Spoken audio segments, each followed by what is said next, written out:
I'm going to introduce the rest of our team, starting with Ellen Southard, the founder of Side Story, a firm dedicated to supporting community enriching projects that emphasize climate resiliency through a human-centered approach to stakeholder engagement and placemaking.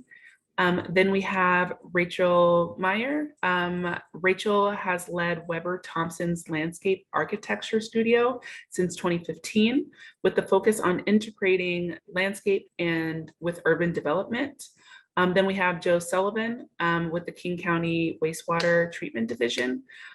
She does Rainwise outreach and is involved in a variety of green stormwater infrastructure educational and collaborative efforts. Then we have Sonia Sievesind, the owner of Roots and Rivers Consulting, and is the lead for all Rainwise big roof properties. Then we'll go into a land acknowledgement. We recognize that we are on the lands of the Coast Salish peoples, whose ancestors resided here since time immemorial. Many indigenous peoples thrive in this place. With gratitude, we honor the land, the water, and its peoples. And thank you to our sponsor, Seattle Department of Transportation and the Bullitt Foundation for making this project possible today. We appreciate your continued support for our public life.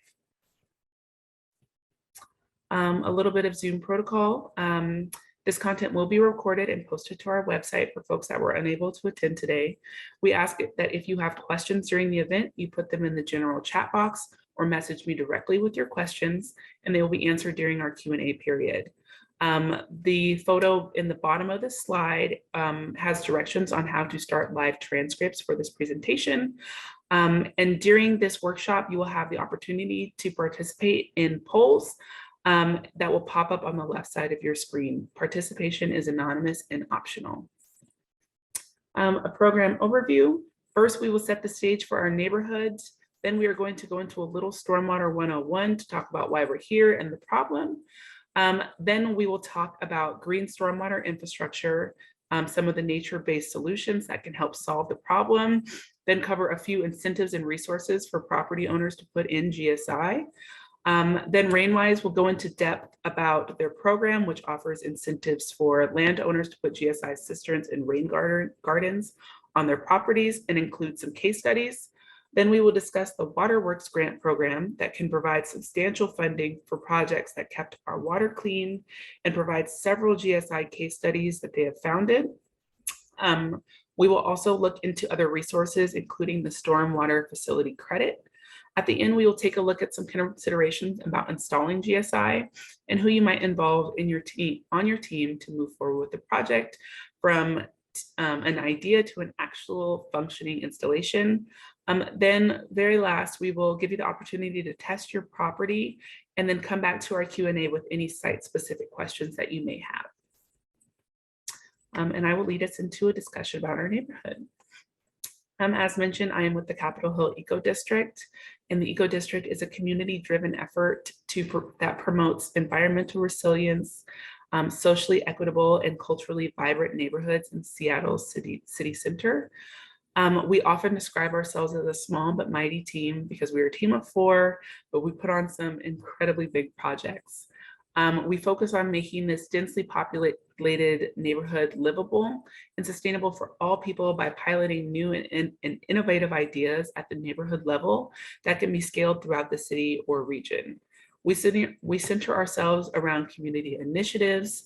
The EcoDistrict defines our community as if you are affected by the choices made about your public spaces in Capitol Hill, then you are a member of our community. You're all members of the EcoDistrict community, and we thank you for being here with us today.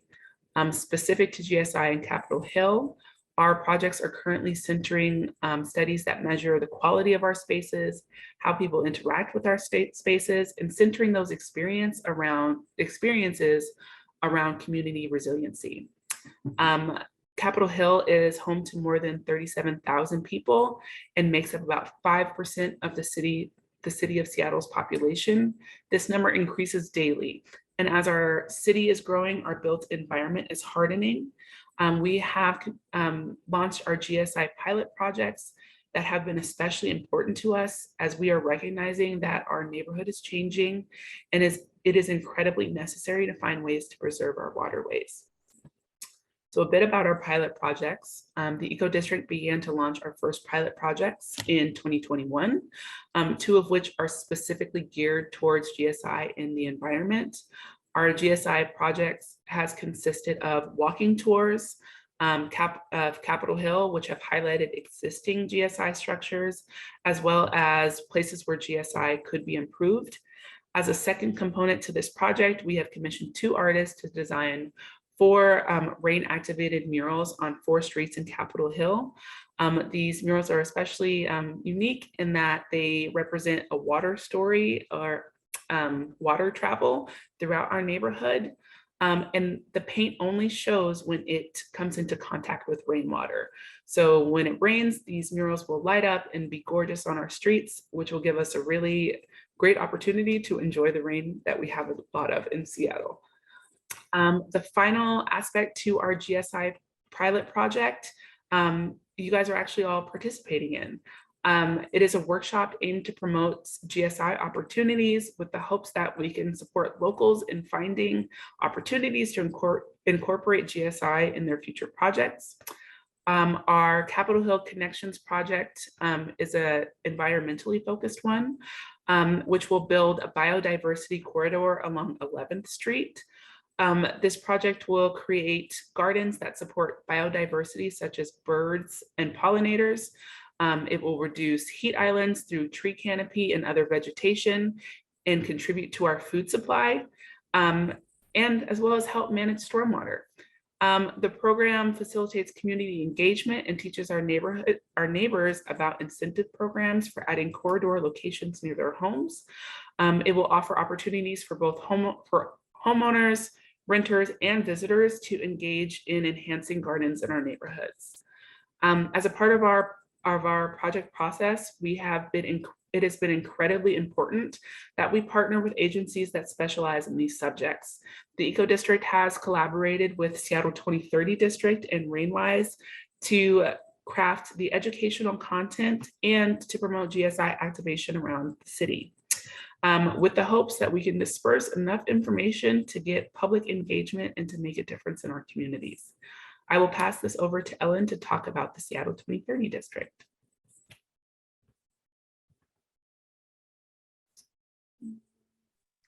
Thank you, Brooke. And I just want to thank Capitol Hill EcoDistrict. They brought us in on a grant to help us do this work with you. So we're really pleased to be partners with the district. As she said, I'm Ellen Southard. I'm the Stormwater Program Manager for the Seattle 2030 District. We're a membership organization of landowners, developers, property management specialists, policymakers, and land use professionals who have committed to improving the built environment. At the 2030 District, we help solve problems through collective action with our members. We're part of a national network of 20 city districts across the US that has set high performance targets for mitigating climate change by the year 2030. I'm going to get into more detail about the district in a few moments and some of the tools that we have to offer. But in the meantime, I'm going to give you some context about why the challenge of stormwater is such a critical issue here in Puget Sound. Our goal is to help protect and restore this magnificent place for future generations of humans and all species that live here.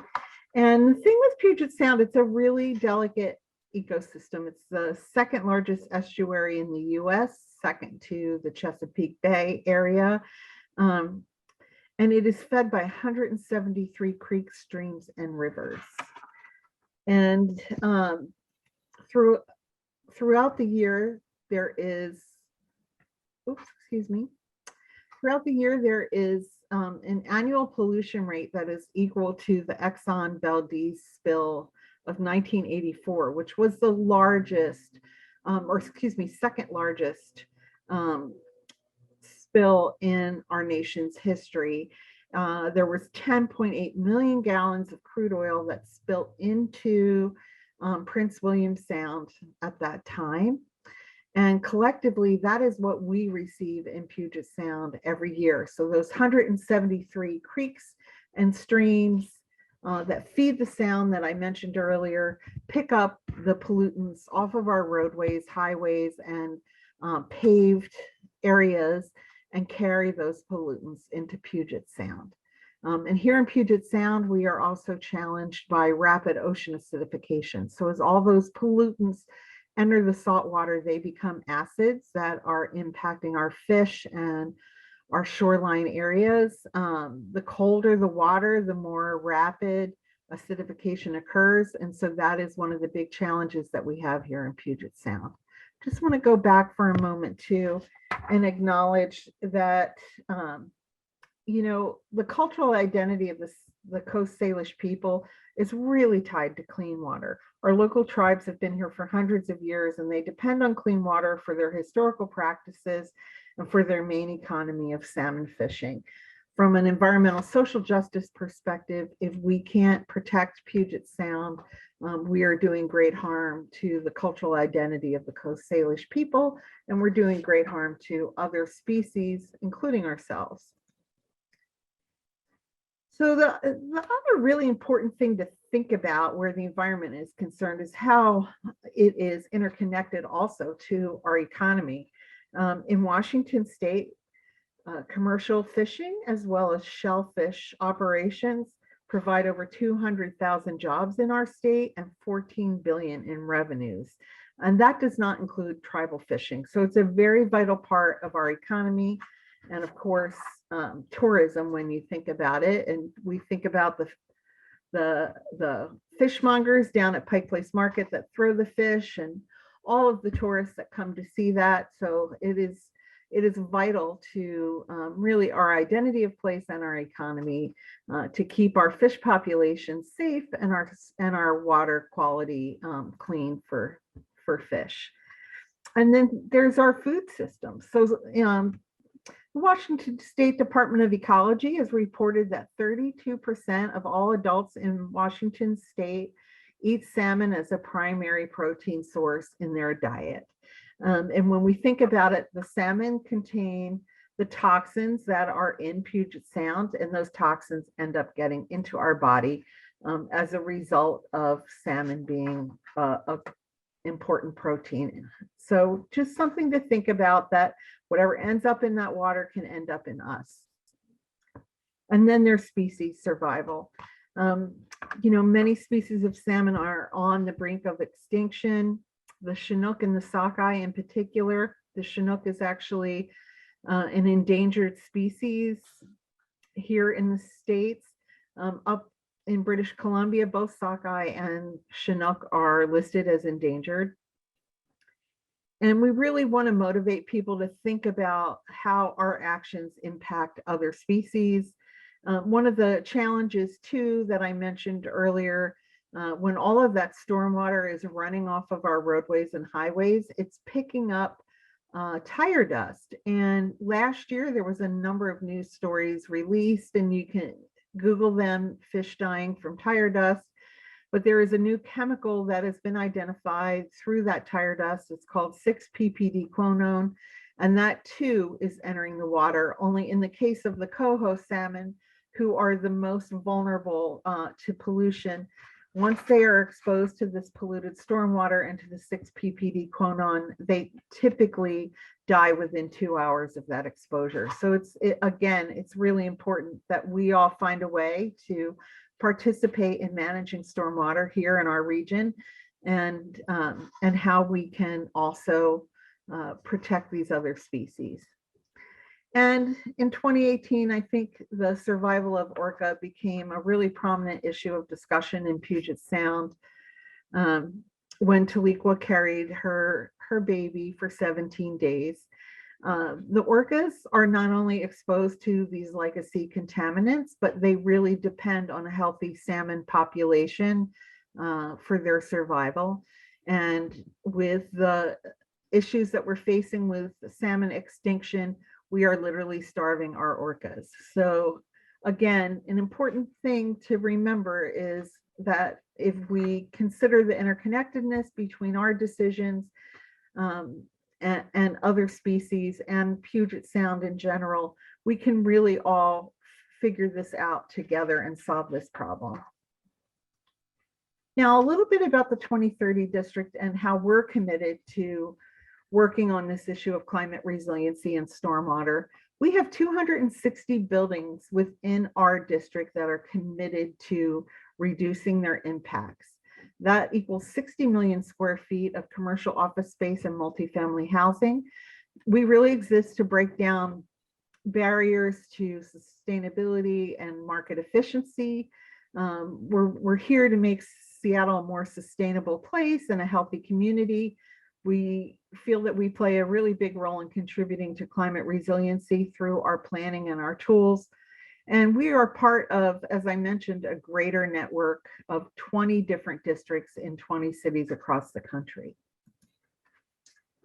Our core goals and programs: energy, water, and transportation for existing buildings and existing sites. Our goal is to reduce our energy consumption by 50%, our water impacts by 50%, and our transportation impacts by 50%.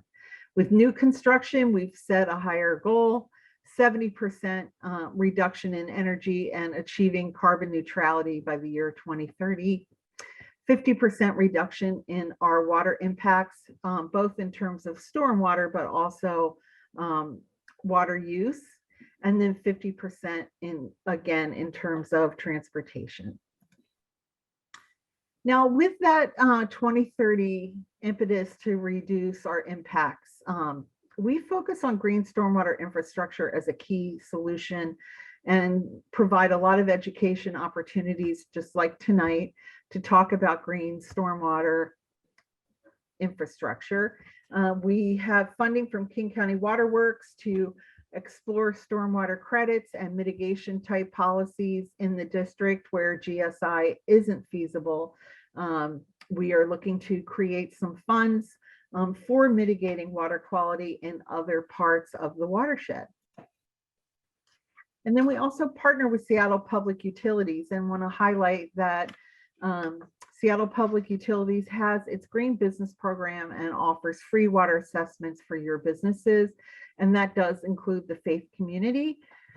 So if you want to get in touch with them and get some help with how you might address some water reduction strategies, you can reach out to greenbusiness@seattle.gov. You can call this number, or you can also reach out to me and I can help connect you to the program. Now, I mentioned we have some tools, and throughout the course of the night, Brooke is popping some links to these tools in the chat room. But if you're looking for some creative ideas in terms of stormwater management, feel free to turn to the 2030 District's website. Our 2020 annual report has a lot of information about stormwater management and ideas for your sites and projects that may already exist or you may be developing. And then harnessing the rain for building performance is a report that was supported by Boeing. We hosted a series of competitions to come up with ideas of how to harness the rain for both new construction as well as existing properties. I mentioned to you earlier that load of pollutants that enters the sound every day. So we have set our own standards of what we want to see reduced based on district performance, and trying to reach 147.5 million gallons of reduction from the combined sewer and wastewater overflow. And again, harnessing the rain for building performance has a lot of great ideas of addressing rainwater reuse.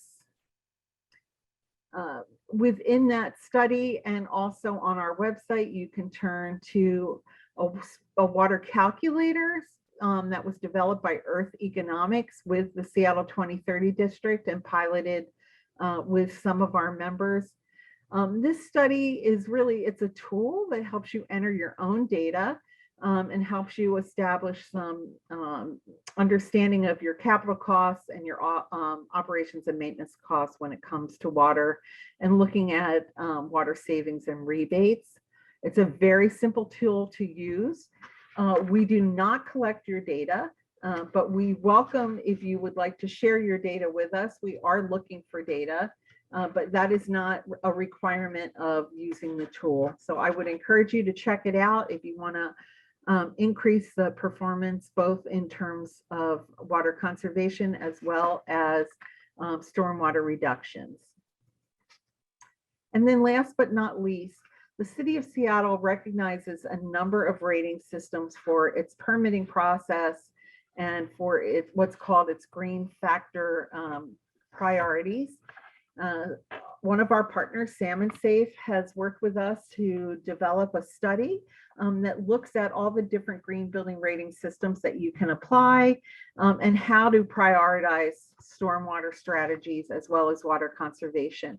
So again, Brooke will be popping a link to this report in the chat, but this is a great tool to consider how to prioritize stormwater management and green stormwater infrastructure in existing projects as well as new construction. And with that, I'm going to turn things over to Joe and Sonia, who are going to share all of the great attributes of the Rainwise program and some of the case studies they have working with faith-based organizations. Hi, everyone. Welcome to our presentation on Religion Gets Rainwise, Opportunities and Incentives for Faith-Based Organizations. We're going to talk about the Rainwise program, the Waterworks program, GSI mini grants, and other resources. I want to take a minute and express our thanks to Amelia Barr and Elizabeth Loudon, who also work with King County Wastewater Treatment Division, for their help on this presentation. Amelia works with us on GSI efforts, and Elizabeth runs the Waterworks Grants program. So let's review the agenda that we're going to go over tonight. We're going to start talking about the problem of stormwater runoff that Ellen has already alluded to, and then we're looking at green stormwater infrastructure, also known as GSI, and some of the nature-based solutions that can help solve this problem. Then we're going to go into some depth about the Rainwise program, which offers incentives for landowners to put GSI cisterns and rain gardens on their properties. We'll talk about why some places of worship in Seattle have decided to put GSI in and the steps involved. Then we're going to go over the Waterworks grant program, the Green Stormwater Infrastructure mini grants, and a few other resources. Putting together this presentation has given the authors a lot of hope, and we hope that you will find some inspiration in this presentation as well. So let's talk a little bit more about what the problem is: stormwater runoff. The Seattle region looks a whole lot different than it did a century ago. After years of population growth and development, the forest, meadows, and other natural areas that were once here have been covered with rooftops, driveways, and paved surfaces. They keep the rain from soaking into the ground. These impervious surfaces cover over 60% of the land in Seattle. The rate and volume of water running off these hard surfaces must go somewhere, so it flows into stormwater pipes and ends up in local waterways. We can help by putting in nature-based solutions that can help manage this runoff. And then, oh dear, some neighborhoods have an even more complicated problem: a combined sewer system. A combined system is when the pipes that collect the sewage and the pipes that collect that rain end up going into the same pipe and going to the treatment plant. As you can see in this graphic, during heavy rains, the volume of rain and sewage can't fit into the pipe going to the treatment plant, so it overflows at a combined sewer outfall. Overflowing into local waterways keeps this pollution from overflowing into homes and basements and businesses, but we still want to stop these overflows to reduce pollution. So, green stormwater infrastructure, or GSI, can help. GSI uses plants, trees, soil, and a collection system to slow and treat rain once it hits the ground, and it keeps it from becoming polluted runoff. Incorporating nature into the built environment helps our urban areas work more like the forest photo you saw just a bit earlier. Putting in GSI helps control flooding, it replenishes aquifers, It protects habitat and living things from polluted runoff. It brings nature into urban spaces. It promotes health and well-being by providing access to green spaces. It mitigates the heat island effect, which we all felt this summer, and it can improve air quality. This particular slide and examples of GSI are bioretention swales. Other types of green stormwater infrastructure include green roofs, depaving, permeable pavement, and more. While large-scale capital projects and projects in big public spaces are imperative, GSI on private properties have a huge potential to reduce stormwater by managing the rain that falls on them. Sometimes houses of worship and religious communities have extensive real estate, and incorporating green stormwater infrastructure on these properties can be a powerful way to manage stormwater and fight climate change. Numerous incentive programs and resources for private properties have been developed over the years to provide the encouragement to move forward and be part of this solution. And now we're going to transition to some of the programs you may want to consider in your future work, starting with the Rainwise program. Rainwise is a rebate program that helps private properties owners manage stormwater that comes off their roof by installing cisterns and/or rain gardens on site. The rebates can cover up to 100% of the installation costs for these solutions.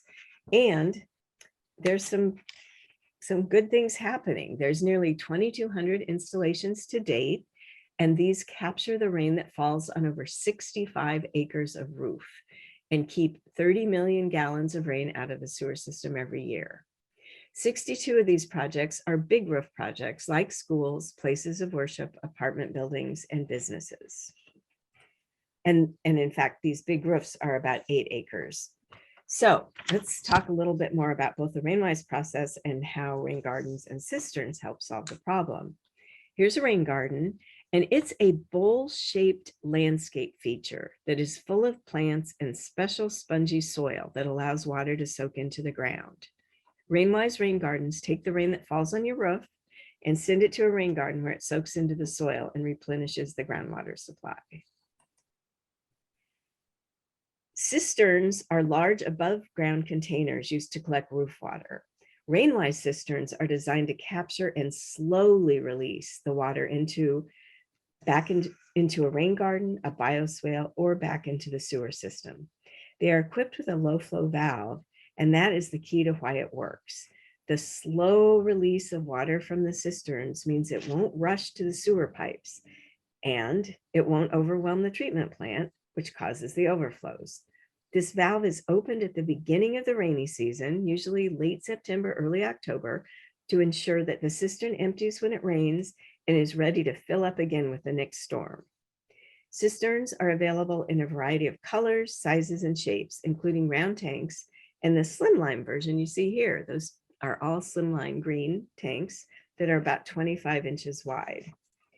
Now, we've talked about the benefits of cisterns for slowing the flow back into the sewer system, but you can see the happy staff at Young's Restaurant. You can also close that low flow valve in April and then capture the rainwater and store it from spring and summer rains to use for watering your landscape or for other non-drinking water uses all summer long. Then come fall, open the valve and get ready for the next storm season. So how do you know? Are you eligible for Rainwise? The yellow neighborhoods on the map on the left are part of the combined sewer system that are currently eligible for Rainwise. The map on the right shows the combined sewer overflow locations throughout Seattle. Rainwise rebates help control combined sewer overflows, so these properties must be in one of these basins to get a rebate. You will hear about other financial resources later if you're not eligible for Rainwise. Okie doke. So how do you get Rainwise? There's basically 5 steps. First, you want to verify your property's eligibility. Second, you want to find a contractor and agree on the project plan. Third, the contractor is going to do the work, and this involves getting a Rainwise pre-inspection. Both the city and county Rainwise is a team effort of both Seattle Public Utilities and King County Wastewater Treatment Division. We have our inspectors, so they'll come out and look at your plan and say, yeah, that looks like it'll work. Give the green light for construction. Then your contractor will build the project. And then again, the inspector will come back out and say, yeah, this is built well, this will work. And then you're ready to fill out your rebate paperwork, get your rebate, and enjoy the benefits of your project. And then the last thing is you're going to want to maintain your system. And for folks who are interested in really a lot more details on getting Rainwise, we've got a link at the end of this presentation with in-depth workshops on the Rainwise program and how to get Rainwise.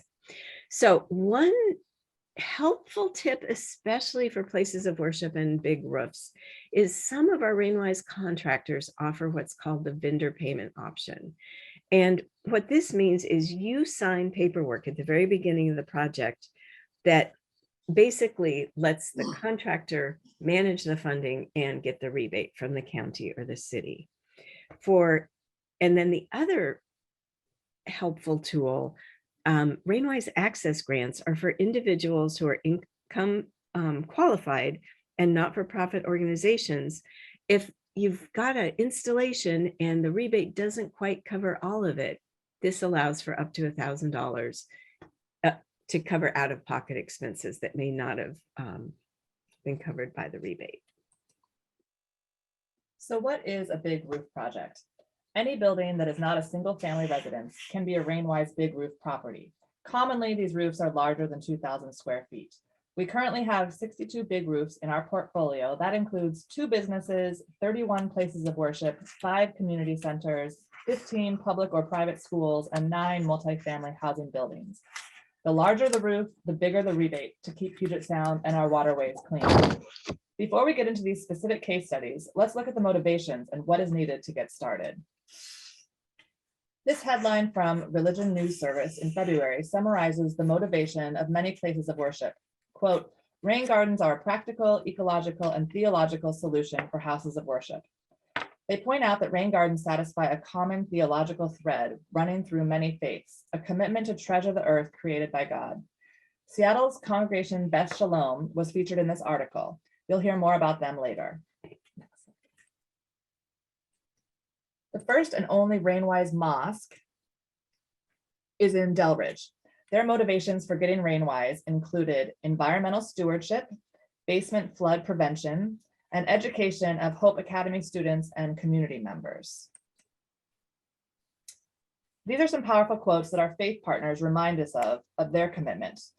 Pope Francis led dozens of religious leaders in October of 2021 in issuing a plea to protect the environment, warning that, quote, future generations will never forgive us if we miss the opportunity to protect our common home.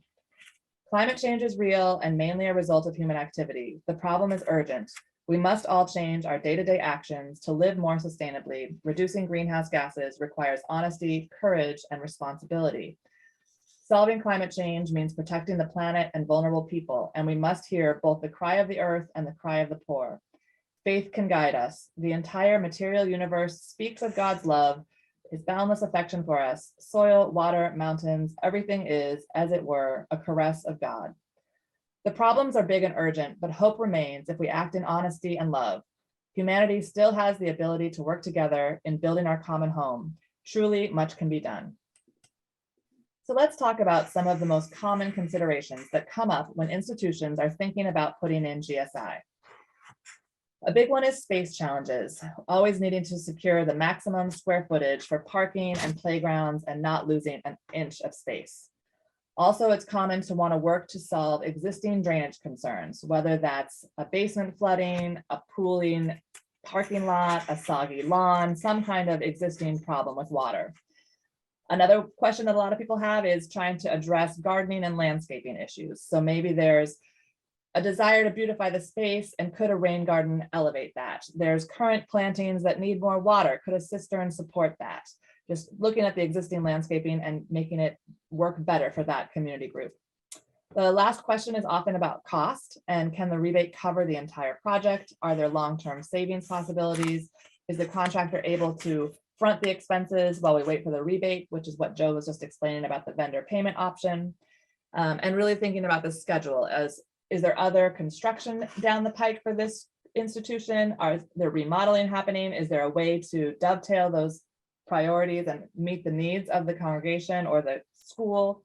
And lastly, really thinking about who is going to be on your team.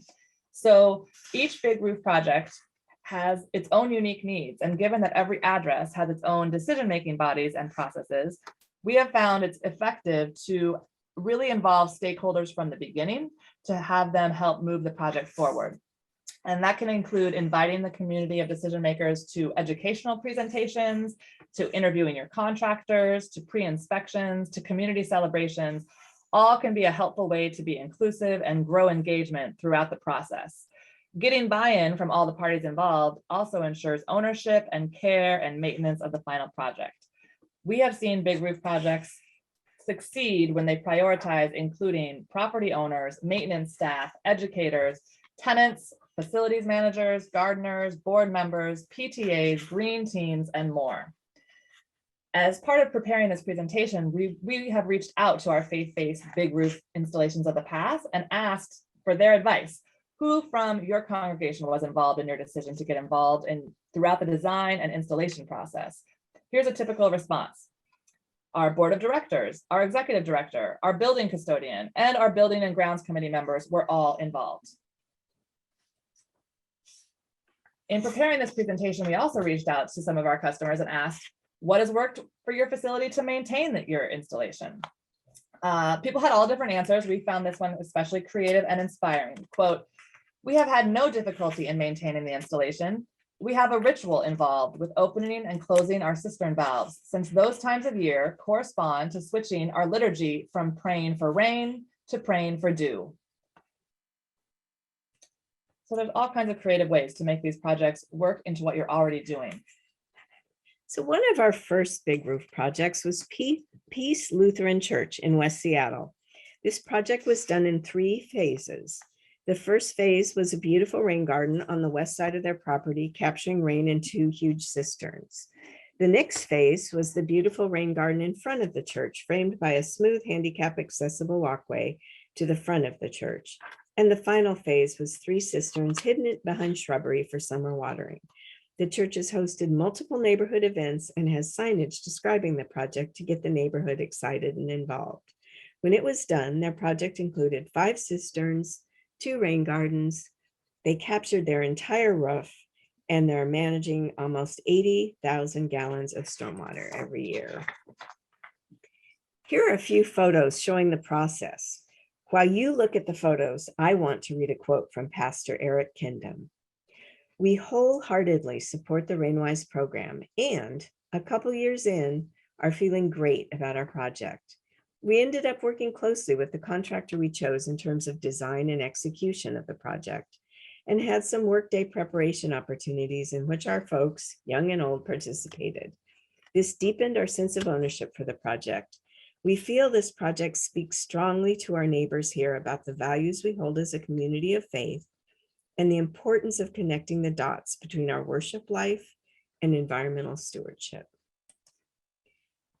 And everyone celebrated at the ribbon cutting, even as the rain garden did its job in that absolutely pouring rain. And you can see how it is filled out since the first planting in that upper right-hand photograph. Peace Lutheran also put up a sign at the beginning of their project that said, "We can't wait to be Rainwise," with information on how the neighbors could become Rainwise. Once the rain garden was complete, they put in this sign and advertised it in their church newsletter, showing both outreach and stewardship goals, as well as enthusiasm about the actual sign. And doesn't this quote on the sign tell the whole story? The gift of rainwater touches the life we share in community and flows on to bless the world. Sustaining our lives, it re-enters the soil to recharge aquifers and streams. And so the circle is complete. This case study on Phinney Ridge Lutheran Church will give a good overview of the process. This is an urban progressive community of faith with a strong history and continued commitment to worship, music, social justice, and service to the Green Lake neighborhood and community. Their project consists of 12 cisterns, one rain garden, nearly 12,000 square foot of roof area captured, and over 66,000 gallons of stormwater managed every year. Once the church decided they wanted to become Rainwise, they hired a Rainwise contractor, looked at the roof area that they could capture, completed a percolation test to see how well the soil around the building drains. That gave them information on how big their rain garden needed to be. Then this conceptual layout was drawn up with both the rain garden and cistern locations, as well as overflows for safe operations in heavy rains. Here is the rendered plan. It's hard to see, but the downspout locations are marked, as well as the cistern and rain garden locations. Here you can see the rain garden location and how various size and shapes of cisterns can be tucked unobtrusively around the property. You can see the brown ones are the slim lines that Joe was referencing earlier. Those are popular because they do tuck against the building. And the next slide was that the photo. So this is another Finney Ridge Lutheran Church photo, and their motto of their team working on this project was, quote, "Think outside the pipe." And they did. Instead of rain running off into the sewer system, it goes into a beautifully landscaped rain garden. They have cisterns all over the property, allowing for summer water use. Their rebate was over $35,000, and they had zero out-of-pocket expenses. They told us that they love it for the following reasons. There are more functional spaces created. They like the aesthetic value, the habitat value. They feel that they've created public amenities, and they're happy that it meets the regulatory requirements. And here's a big roof project in the Capitol Hill neighborhood, Prospect United Church of Christ. Their project included 2 cisterns. It captures 3,230 square feet of roof area, and so it manages almost 13,000 gallons of stormwater every year. Here is what Pastor Megan Pritchard says about why the church decided to get Rainwise. Participation in Rainwise has provided tangible evidence of our willingness to walk the talk about caring for our environment. We talk about environmental justice and climate change and are pleased to be taking this step to mitigate stormwater runoff in our community. We hope the Rainwise program will continue to be able to serve Seattle in this way for as long as it is needed. And to help get the word out, the church welcomed a sign, just like Peace Lutheran, for people walking down the sidewalk. They also invited Rainwise to have a table at Seattle Night Out in 2019. Remember those times pre-COVID when we got to get together? As a result of that night out event, several residential neighbors and St. Joe's Church just down the street have all instigated Rainwise projects, and the St. Joe's project is huge. St. Andrew's Episcopal Church has a well-established environmental ministry, and they're practiced in caring for their buildings and grounds in ways that protect creation. They are known for sustainable features like solar panels and a composting demonstration site, so Rainwise fit right in. They capture over 5,000 square feet of roof area with 5 cisterns and 3 rain gardens that keep 100,000 gallons of rain from going into the sewer system annually. They are going to be on the Green Home Tour on May 14th, if anyone wants to learn more about both their facility and meet Rainwise staff and contractors at this event. So the advice that St. Andrew's team gives: take time to understand the process, tour other churches, understand that there will be delays, and those happen because of the care put into design and installation, because then the system works well. So we also asked, how do you feel about your installations? And the response was, we love them. We love what they do. We love how they inspire people. We love being part of something bigger. We love having tours, and we love the landscaping. Members of the Sacred Ground Stewards manage the church's grounds and do the maintenance on the rain garden and cisterns. Here's a quote from them. The garden provides a sacred space where we can deepen our spiritual life through encounter with the natural world. Sacred grounds will be a link between our inner spiritual lives and all God's creation that surrounds us. So St. Andrew's Episcopal Church did exactly what they advised others to do, and first, before they decided to become Rainwise, toured St. Luke's Episcopal Church in Ballard. where the vicar there, Britt Olson, contacted, well, basically a parishioner at her church said, I just put a Rainwise installation at my house. I think we should think about this. So then their pastoral leader reached out to a Rainwise contractor to see how they could not only get cisterns, but help with storm management and beautify the landscape and serve the community. They felt that it fit perfectly in with their mission to be a good example to the neighbors, housed and unhoused, and also to the earth. So St. Luke's, which was put in several years ago, they resulted in a huge rain garden, 6 cisterns, 17,500 square foot of roof area captured, and over $62,000 of a rebate that covered the entire cost. The vicar, Britt Olson, hired Dirt Corps, who is a powerhouse of GSI design, construction and maintenance. They're also a job training program for underemployed young adults to do their Rainwise installation at the church. She said, we are equity and social justice based here. We are happy to be supporting diverse young people in job training. So the next slide is Dirt Corps at work on one of the installation days.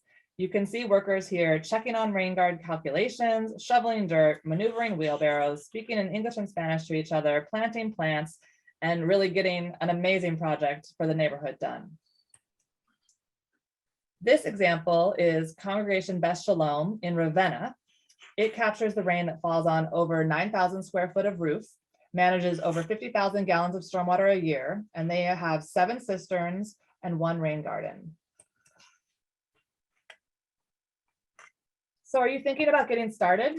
Here's correspondence between Congregation Beth Shalom and Peace Lutheran to find out what they thought about Rainwise before they moved forward. Here is Pastor Kindon's response. How great to hear from you about your congregation's plans. We wholeheartedly support the Rainwise program. A couple years in, we're feeling great about our project. We ended up working closely with the contractor we chose in terms of design and execution of the project. We had some workday preparation opportunities in which our young folks and old folks all participated together. This deepened our sense of ownership for the project. We feel that the project speaks strongly to our neighbors here about the values we hold as a community of faith and the importance of connecting the dots between our worship life and environmental stewardship. I hope you all go gangbusters. We hope you do too. Joe and I and our team are here to help. And just so you know, the synagogue did decide to move forward on their project. In retrospect, they feel good about it. They told us a few years out that our congregation cares a great deal about our relationship with the environment. We have an active environmental group that is looking for ways to take direct personal action to reduce our negative effects on the environment, as well as to advocate for better laws and institutions around earth care. We feel great about our decision to put in a rain garden. Our entire congregation is extremely proud of it. We hope that there is a lot less hot and dirty water flowing into the sewer system on rainy days as a result of our choice in combination with the others who have taken advantage of your wonderful program. And this is the sign that that synagogue put in by their rain garden. On the right are quotes from the article in Religion News mentioned earlier and included in the resources at the end of this presentation. Now let's look at another funding source, the King County Wastewater Treatment Division's Waterworks grant program.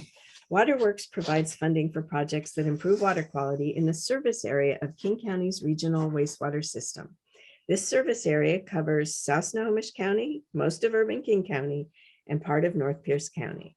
They've funded quite a number of green stormwater infrastructure projects. In addition to the Waterworks grants, clean water funding is also available through King County Council allocated funding. Between Waterworks and the council allocated funding, approximately $4 million are awarded every 2 years. Nonprofits, schools, cities, counties, tribes, and special purpose districts are eligible to apply, and partnerships are encouraged. The email is water.grants@kingcounty.gov, and it will be included in the resources at the end of the presentation. And it's a great time to start thinking about a project because you'll be able to apply first quarter of 2023. The application process is open every other year. So now let's look at a couple case studies funded by Waterworks. Mini Mart City Park is a former gas station which has been transformed into a public pocket park, an arts-oriented community center in Georgetown. It's across the street from Boeing Field. It uses whole site design approach to GSI to benefit local water quality. It features bioretention planters, permeable paving and hardscaping, a green roof, and native drought-tolerant landscaping. Stormwater from the entire 5,300 square foot site is managed by Green Stormwater Infrastructure, and 1,000 volunteer hours made that happen. United Indians of All Tribes provides educational, cultural, and social services that reconnect Indigenous people in the Puget Sound region to their heritage by strengthening their sense of belonging and significance as Native people. Their Labatea Bridge Housing Youth Home provides a safe and nurturing environment for homeless youth, combining Native American wisdom and ceremony with modern health and social services. Labatea means the transformer in the Lahutchi language. Their Waterworks funded project captures the rain that falls on 6,000 square feet of roof area and includes one large demonstration rain garden, 2 new cisterns, the reconnection of 3 existing cisterns, and between all those cisterns, they've got over 6,000 gallons of water storage for summer watering. And this project did win a King County Green Globe Award for Leader in Community Resiliency. For projects that are not eligible for Rainwise, here is a grant that is for anyone in the King County Wastewater Treatment Division service area. Green Stormwater Infrastructure mini grants offer up to $1,500 for multiple kinds of GSI. They cover rain gardens and cisterns, but also other green infrastructure like depaving, green roofs, tree boxes, and a few other things.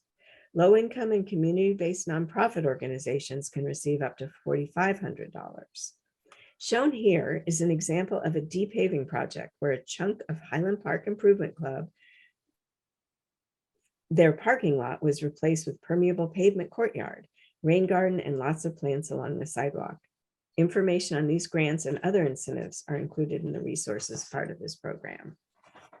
So while today we've covered a few resources for Seattle and King County, we also encourage you to check out the website 12,000raingardens.org for incentives to find other programs in Puget Sound. This will also be included in our final slide. And after your project is completed, if you have a fully functioning, well-maintained stormwater system, you may be eligible to save money on your annual drainage fee. Seattle Public Utilities developed the Stormwater Facility Credit Program to recognize privately owned systems that reduce stormwater flow or provide water quality treatment, which helps lessen the impact to the city's stormwater system, creeks, lakes, or Puget Sound. We asked our faith-based big roof projects what advice they would give, and we wanted to end with a quote we haven't shared yet. Quote, "It is a cost-free for you, no-brainer that will bring joy to your congregation and community and help in a significant way to green your building site so that the waters we all share are kept cleaner for all of us, humans and creatures alike. Do it, do not delay." As you decide to move forward, here are some resources that can be helpful, and they will be sent out to you after this presentation. Thank you so much for joining us. We hope you will join the many people making big impacts around our region with GSI, and please contact us if we can be of assistance. Thank you so much.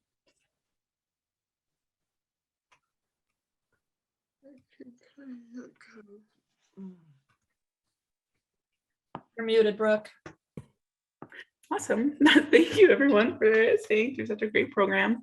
The next step in our lineup is to do a eligibility check. So I'm going to put a link to check whether or not your site is eligible for Rainwise. If it is or if it is not, you have the opportunity to ask the Rainwise team in Seattle 2030 some questions about your site specifically to get some guidance from that. I'm also opening the floor to any additional questions about the program itself.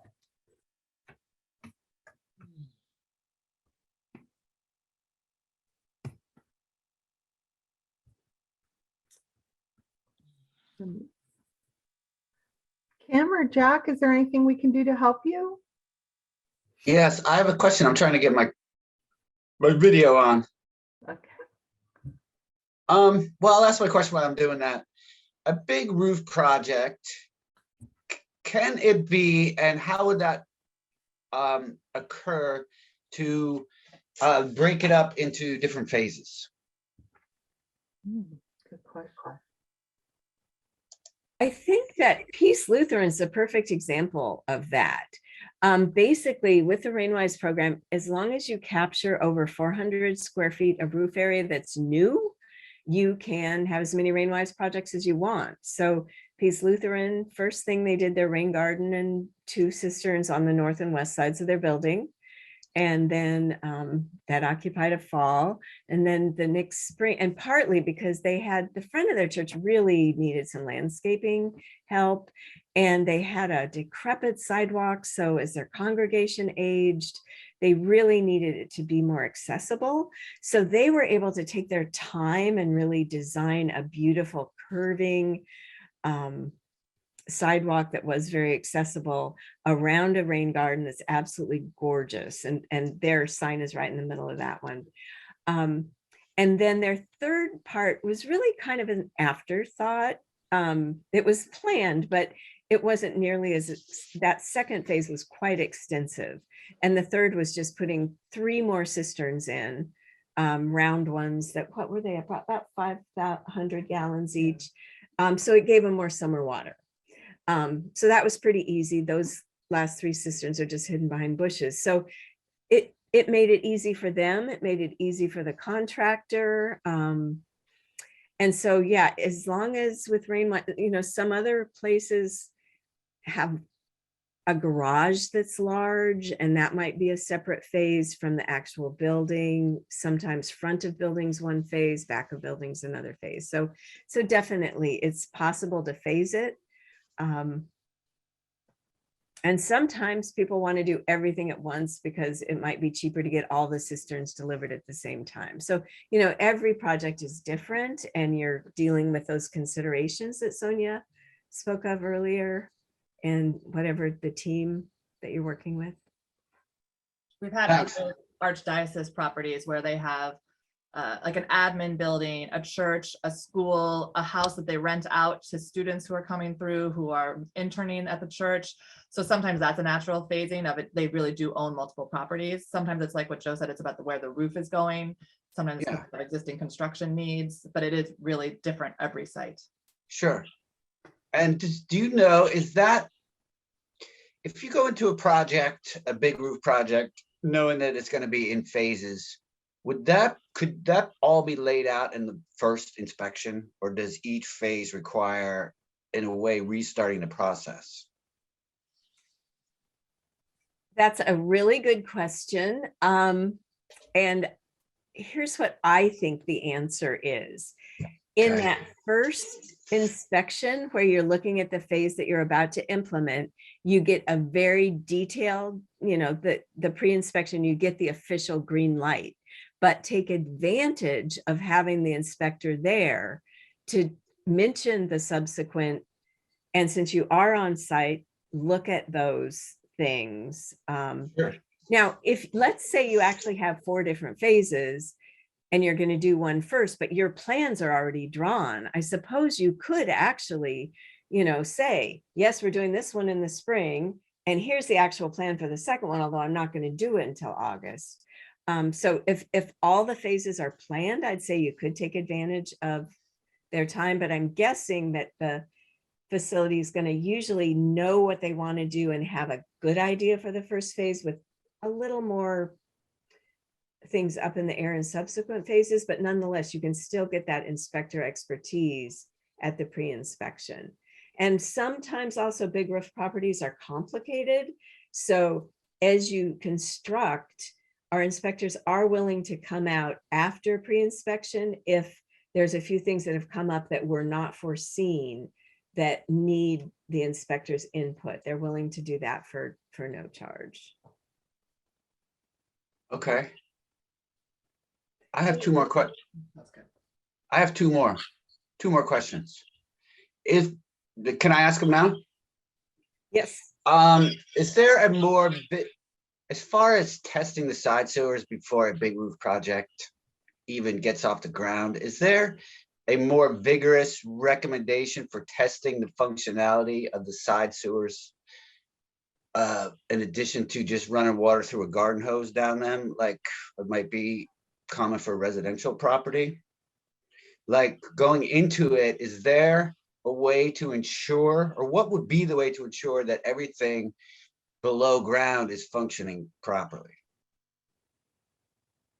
Do you have an answer for that?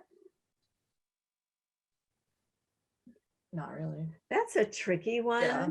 because big roof properties usually do handle a large volume of water. And like Yeah. you say, you just want to make sure everything is really working and functioning. Right, we- exactly. You know, Seattle Public Utilities has some side sewer guidance on their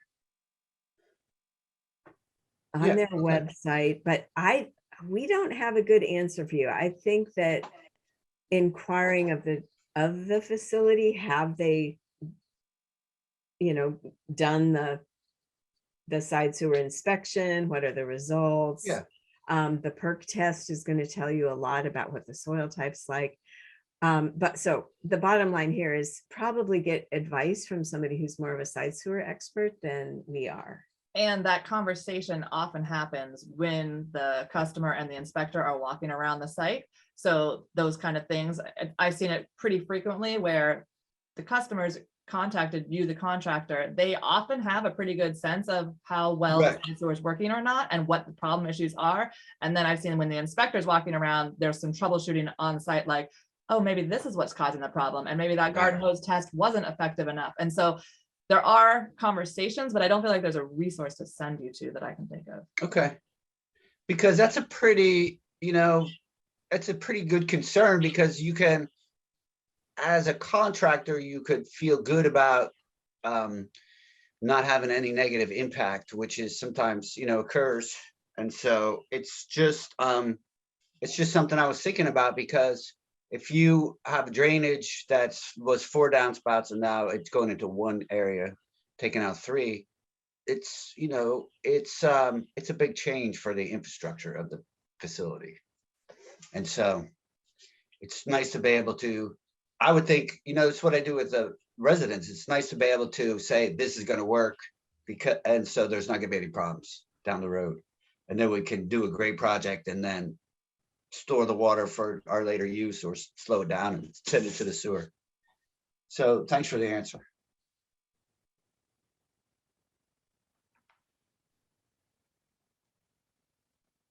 Do you have any other questions?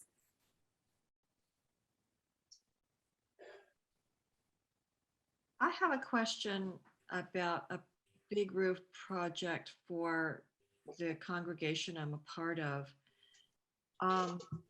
So I'm assuming that the church needs to be within the Rainwise boundary, just like a private home needs to be in that boundary. Yes, that's Yes. Okay. And I have looked into getting a rain garden in my home, and I've always been a little bit like 10 blocks north of where the boundary used to be. And I don't know if it's still there. It was Northeast 85th Street when I started looking. And the church I attend is on Northeast 100th. So it would be north of 85th as well. So have the boundaries changed at all, or are they still the same? There have been a couple basins that closed because of the Ship Canal project. East Ballard closed just because that project's going to handle a huge volume of water and also cost a huge amount of money. So therefore, any Rainwise rebates went in to help that project.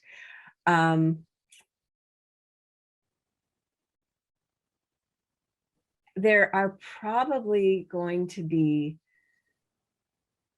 less basins open. So the things do, I'm sorry, I'm being totally inarticulate here. We have not had any changes in our eligible basins for quite some time. There is a chance that there are going to be a few more neighborhoods that are closed by SBU because of the Ship Canal project. We're not sure, but we've been told that it might happen. There is a chance that our King County West Seattle basin will open again we were open for Rainwise and did a beautiful roadside rain garden project. And just with our heavier climate change rains, it might behoove us to open it again, just because, if all of us are doing our part on our private properties, we just have more resilience. And so there's a chance that that might open in the future. I would guess next year if I had a crystal ball. It sounds like both of your properties are north in areas that are already a separated sewer system. So I'm guessing that the best strategy for you is the Green Stormwater Infrastructure mini grants. And then it was the Episcopal Diocese that had actual funding. And I believe we put that in the resource. Yeah. What denomination is your congregation? It is Maple Leaf Lutheran Church, which is misleading because it's not in Maple Leaf. It's actually in Meadow. Yeah, I know Peace Lutheran, they went to the Synod Assembly and definitely talked things up. I haven't heard anything specifically in the ELCA that has GSI funding. We have heard that from the Episcopalians, but it's worth looking into if there was any funding to combine with something like the GSI mini grant or kind of piece it together. And we definitely have a lot of Lutheran churches that are in eligible basins that could say what worked well with their contractors, and they might be able to like just help bring the cost down, but it would be out of pocket because you're right, it's not in the rebate area. That's helpful. Thank you. And things do also change. I mean, if there were citizen outcries saying, look at climate change, we need more resilience, Green Stormwater Infrastructure helps for things beyond the combined sewer overflow problem, there's a possibility of, creating a grant funding source that helps deal with erosion and that sort of thing. So just keep your eyes open and check into mini grants and think, are there any partners that you could work with that might be funders? The Russell Family Foundation has done just a remarkable amount of funding for stormwater work, the Rose Foundation as well, Boeing, Port of Seattle, Seattle Public Utilities has a program that's going to come online at some point that we're not quite in fact, Ellen probably knows more about it than we do. We keep trying to find out a little bit more. And I think it's just that at this point, it's not incubated yet, but the Rain City Partnerships is supposed to come on board at some point. So Rain City Partnerships will probably start this summer. The other fund can, I know some neighborhoods have taken advantage. Each city in King County of a certain size pays into the King County Conservation District, and then that funding comes back to that city and they pick projects to partner on with neighborhood groups. So you could look into the King Conservation District Fund with the city of Seattle. Just trying to think of, offhand, I think we've covered everything that might exist to date, but your area, there is some subbasins in your area that will be eligible for the Rain City Partnership once that's initiated later this year. And Kim, one thing I wanted to mention is we can email you this recording. So if you want to share it with your congregation, there will be a link to a YouTube video if that's helpful. and also I would say if you wanted to email Sonia or myself, we can get you Pastor the Peace Lutheran contact info, because they might know where things have gone, the excitement over their project. Maybe there is a source of funding within. Well, I am part of the Earth Ministry Greening Congregation. Okay, great. Yes. Thank you. You're welcome.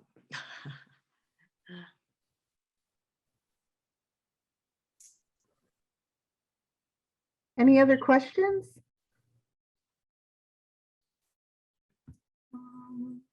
Thank you all for joining us today. Email soon. with the YouTube links and all of the other links that we included in the chat. Is there anything else? I'm sorry. I think that's everything. Yep, we'll have this recording edited next week, and we can follow up with a link or a series of links to different resources to anyone who registered. Great, thank you very much. Thank you. Stay dry, everybody. Spring Thank you is for the here. great information, everybody. Yeah, thank you for It was joining very us. Jack. enjoyable. Thanks for attending. Thanks. Bye. Bye.